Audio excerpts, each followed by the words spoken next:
Ada setidaknya dua kriteria yang dapat digunakan untuk membuktikan apakah sesuatu itu fakta atau tidak. Lalu, bagaimana dengan opini?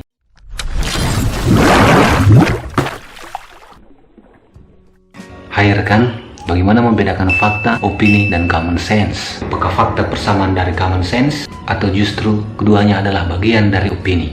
Tentu saja, hal pertama kita lakukan adalah mendefinisikan ketiganya. Mendefinisikan fakta, mendefinisikan opini, dan mendefinisikan common sense. Sebab, definisi merupakan suatu medium atau alat untuk membatasi suatu makna dari sebuah objek, agar objek yang kita bahas menjadi terpusat dan terhindar dari bias. Lalu, apa itu fakta?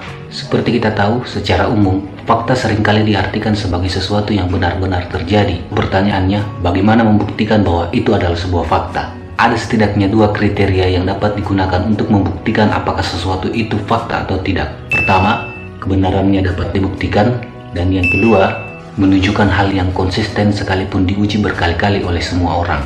Contoh sederhana, ada beberapa kandungan senyawa yang terdapat dalam madu. Pertama, fruktosa, yang kedua, glukosa, dan yang ketiga, maltosa, dan yang keempat, sukrosa, dan lain-lain. Mengapa kemudian hal ini bisa dikatakan sebuah fakta? Sebab itu tadi, ia menunjukkan hal yang konsisten sekalipun diuji berkali-kali oleh siapapun. Lalu, bagaimana dengan opini?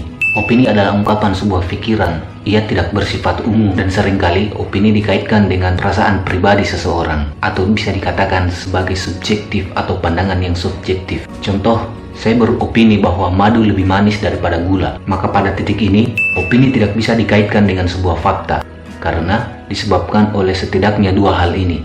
Yang pertama, tidak bisa diukur atau dibuktikan secara objektif. Yang kedua, orang lain dapat memberikan pandangan berbeda terkait madu. Semisal, gula lebih manis daripada madu. Setelah penjelasan singkat tadi, di mana titik atau di mana keberadaan common sense di antara keduanya? Common sense memiliki batas yang hampir tak terlihat di antara fakta dan opini. Yang mesti diperhatikan adalah, sebagaimana fakta, common sense adalah sesuatu yang juga benar-benar terjadi. Tetapi yang harus diingat, common sense tidak dialami oleh semua orang, atau tidak bisa dibuktikan sebagaimana fakta.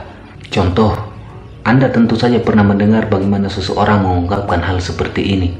Buktinya saya pernah mengalami A dan B. Atau faktanya, teman saya pernah mengalami A dan B. Apa yang bisa ditarik dari pernyataan tadi adalah common sense memang betul-betul terjadi, tetapi tidak dialami semua orang. Pada titik ini, common sense tentu saja tidak bisa dikategorikan sebagai bagian daripada fakta, sebab ia hanyalah kenyataan yang tidak dialami semua orang. Tiga penjelasan tadi tentu saja penjelasan yang hampir dasar atau basic, atau katakanlah sederhana. Rekan-rekan sekalian bisa menguji atau melatih atau mencari contoh-contoh lain yang dapat mencernihkan lebih lanjut daripada fakta, opini, dan common sense. Dan tentu saya berharap penjelasan tadi dapat memberikan sedikit pengertian terkait dengan fakta, opini, dan common sense. Sampai jumpa di video kami selanjutnya.